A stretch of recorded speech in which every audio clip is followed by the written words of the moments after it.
देखें कैसे कि भगवान ने अपने भक्त के प्राणों की रक्षा। एक बार की बात है, एक राज्य में विस्मल नाम का एक राजा था। उस राजा ने अपने राज्य में भगवान कृष्ण का एक सुंदर मंदिर बनवाया और उसमें एक पुजारी को काम पर रखा। इस बात को बहुत समय बीत गया। अब राजा भी बूढ़ा हो गया था, लेकिन राजा का एक नियम था कि वह हर सुबह अपने सैनिकों के साथ फूलों की माला भेजता और पुजारी उस माला को भगवान कृष्ण को चढ़ाता था। उसके बाद जब राजा भगवान के दर्शन के लिए आता तो पंडित जी भगवान के गले से माला उतारकर राजा के गले में डाल देते। ये लगभग रोज़ की बात थी।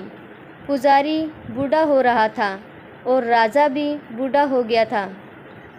एक दिन राजा की तबीयत खराब होने पर राजा ने सिपाही के हाथों पुष्पमाला भेजी।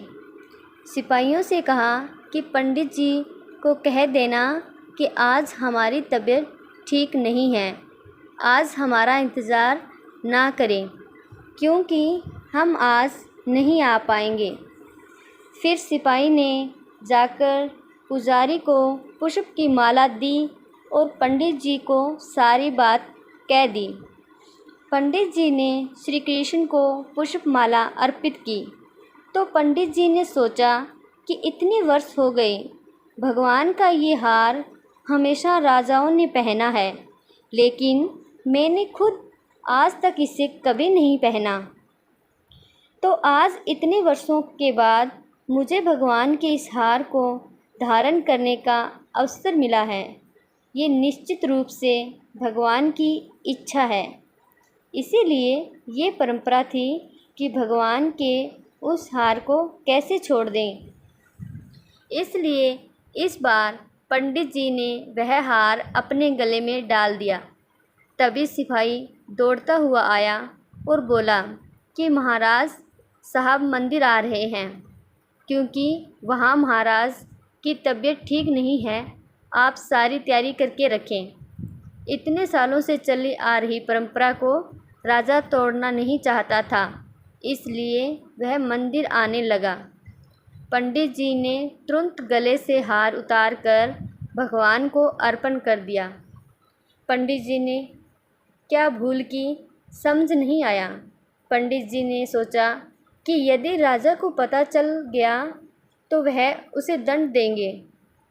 अब राजा आया तो प्रतिदिन की भांति पंडित जी ने भगवान के गले से हार उतारकर राजा को पहना दिया, लेकिन राजा की नज़र माला पर पड़ी। माला पर सफ़ेद बाल गिरे हुए थे और उन्होंने महसूस किया कि सफ़ेद बाल पुजारी जी के हैं। राजा ने पुजारी से पूछा कि क्या तुमने ये माला पहनी थी? सफ़ेद बाल कहाँ से आए? तो पंडित जी डर गए। डर के मारे कहा कि ये सफ़ेद बाल श्री कृष्ण का है, भगवान का है। राजा को गुस्सा आया कि पंडित ने धोखा दिया और ऊपर से झूठ बोल रहे हैं, और उन्होंने पूछा कि कृष्ण के बाल कब सफ़ेद हुए? ठीक है, कोई नहीं, मैं कल सुबह के समय आऊँगा, फिर देखूँगा श्री कृष्ण के बाल सफ़ेद हुए हैं या नहीं। और ये याद रखना पंडित, अगर बाल सफ़ेद नहीं काले हुए तो इस फरेब के लिए तुम्हें फांसी पर लटका दिया जाएगा। राजा नाराज़ होकर चले गए और इधर पंडित जी को अपनी मृत्यु दिखाई देने लगी। उन्होंने भगवान कृष्ण को प्रणाम किया और कहा कि भगवान मुझे क्षमा करें, मुझे लोभ हुआ और सोचा कि ये माला मैं भी पहन लूँ। भगवान मुझे बचा लो, नहीं तो कल मैं निश्चित रूप से राजा के हाथों मारा जाऊँगा। पंडित पूरी रात भगवान से प्रार्थना करता रहा, रोता रहा। अगली सुबह राजा श्रृंगार के समय आया और राजा ने पंडित से कहा कि पंडित मुकुट उतार दें, मैं बांके बिहारी के बाल देखना चाहता हूँ। पंडित जी ने घबराकर मुकुट हटा दिया और मुकुट उतारते ही राजा के होश उड़ गए। कृष्ण की मूर्ति के सफ़ेद बाल थे। लेकिन राजा को लगा कि पुजारी अपनी जान बचाने के लिए उसने बाल रंगे थे, इसलिए उसने जांच करने के लिए बाल तोड़ना शुरू कर दिया। और जैसे ही राजा ने बाल उखाड़े, मूर्ति से खून निकलने लगा। ये देखकर राजा भगवान के चरणों में गिर पड़ा और क्षमा मांगने लगा। भगवान, मुझे क्षमा करें, मैंने बहुत बड़ा पाप किया है। मैं सही और गलत को भूलकर संदेह से इतना अंधा हो गया हूँ।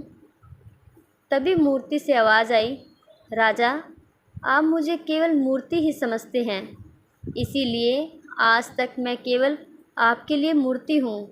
लेकिन इस पुजारी को मुझ में भगवान दिखा तो मुझे उसकी जान बचाने के लिए अपने बाल सफ़ेद करने पड़े।